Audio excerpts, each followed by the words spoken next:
a butterfly! It's so funny! Look at the little squirrels dancing.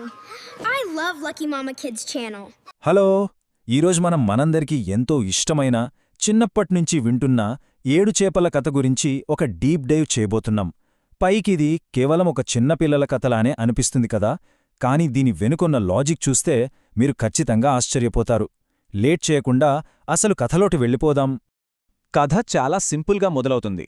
ఒక రాజకుమారుడు చెరువుకు వెళ్లి కొన్ని చేపలను పట్టుకుని ఇంటికి తెస్తాడు. వాటిని ఎండబెట్టడానికి బాగా ఎండ ఉన్న చోట ఆరుబయట పరుస్తాడు. ఇక్కడే అసలు పాయింట్ ఉంది. ఆ చేపలు ఖచ్చితంగా 7 ఉంటాయి. ఈ 7 అనే నంబర్తోనే ఈ కథకు ఒక అద్భుతమైన రిథం మొదలవుతుంది. సరే, ఇక్కడ కాస్త ఇంట్రెస్టింగ్గా ఏం జరుగుతుందో చూద్దాం. ఆరిన 6 చేపలు ఒకవైపుంటే అస్సలు ఎండకుండా పచ్చిగా ఉన్న ఒకే ఒక మొండి చేప మరోవైపుంటుంది. అస్సలు సమస్య ఇక్కడే స్టార్ట్ అవుతుంది. ఇలా ఆ ఒక్క చేప మాత్రమే ఎండకపోవడమనే చిన్న ఇన్సిడెంట్తో కథలో అసలు మిస్టరీ మొదలవుతుంది. ఎందుకు అలా జరిగిందనే దానిపై ఒక ఇంట్రెస్టింగ్ ఎంక్వైరీ స్టార్ట్ అవుతుంది. వెంటనే రాజకుమారుడికొక డౌట్ వస్తుంది. ఆ చేపను నేరుగా చేపా ఎందుకు ఎండలేదు అనే అడుగుతాడు. ఇలా ఒక క్వశ్చన్తో మొదలైన ఈ ప్రాసెస్ మొత్తం కథను ముందుకు తీసుకువెళ్తుంది. అప్పుడు ఆ చేప ఏం చెప్తుందంటే, తన బాధ్యతను పక్కన పెట్టి సింపుల్గా ఆ నెపాన్ని పక్కనున్న గడ్డి మీదకు నెత్తేస్తుంది. నాకు ఎండ తగలకుండా గడ్డి అడ్డం వచ్చింది అని చెప్తుంది. చూసారా, ఇక్కడ ఒక చైన్ రియాక్షన్ స్టార్ట్ అయింది. ఇక్కడ్నుండి ఈ బ్లేమ్ గేమ్ ఎలా సాగుతుందో మనం చూడొచ్చు. బాధ్యతను వేరేవాళ్ల మీదకు ఎలా నెట్టేస్తారో తెలుసుకోడానికి రాజకుమారుడు తన విచారణను నెక్స్ట్ లెవెల్కి తీసుకెళ్తాడు. ఇప్పుడు ఎంక్వైరీ గడ్డివైపు మల్లుతుంది.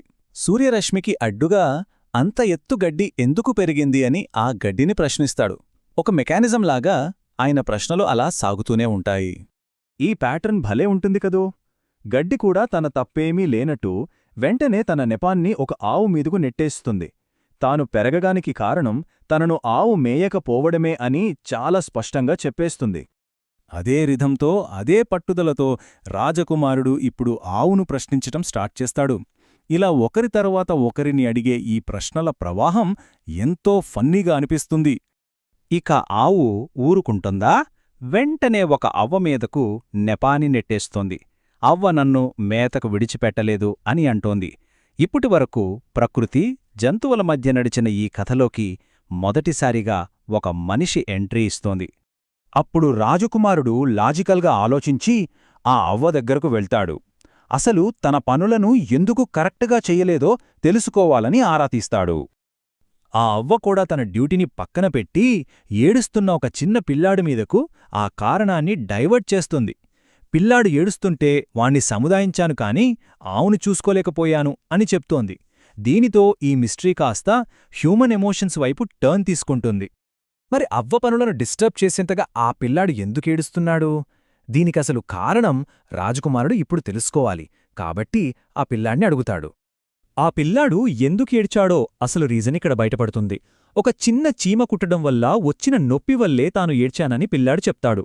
ఇక్కడ అసలు ఇంట్రెస్టింగ్ పాయింట్ ఏంటంటే, ఒక తడిచేప దగ్గర మొదలైన ఈ నెపం ఒకరి నుంచి ఒకరికి ఎలా చైన్లాగా మారిందో మనం చాలా క్లియర్గా చూడొచ్చు. చేప దగ్గర స్టార్ట్ అయి ప్రకృతిని, జంతువులను, మనుషులను దాటుకొని చివరికి ఒక చిన్న కీటకం వరకు ఈ బ్లేమ్ గేమ్ ఎలా ట్రావెల్ చేసిందో ఇది పర్ఫెక్ట్గా మ్యాచ్ చేసి చూపిస్తుంది.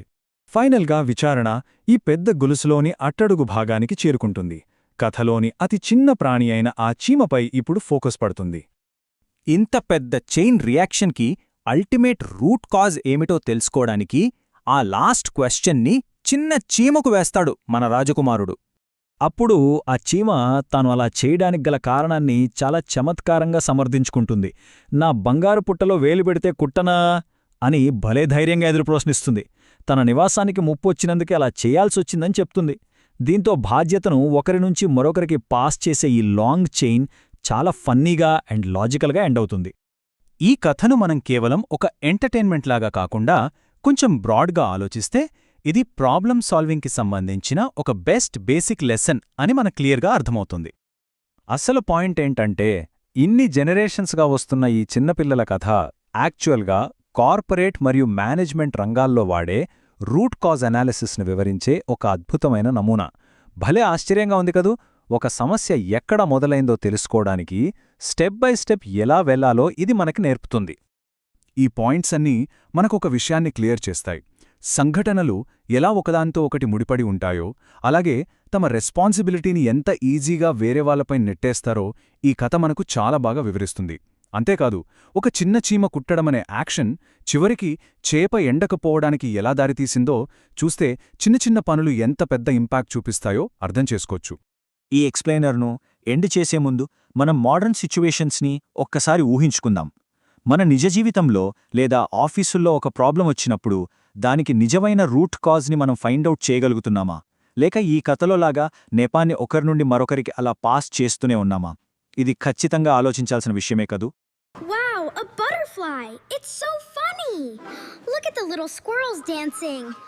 I love Lucky Mama Kids channel. Friends, లక్కీకి సపోర్ట్ చేయండి, please subscribe cheyandi. లైక్ చేయండి, షేర్ చేయండి. Lucky Mama Kids World ni follow avvandi.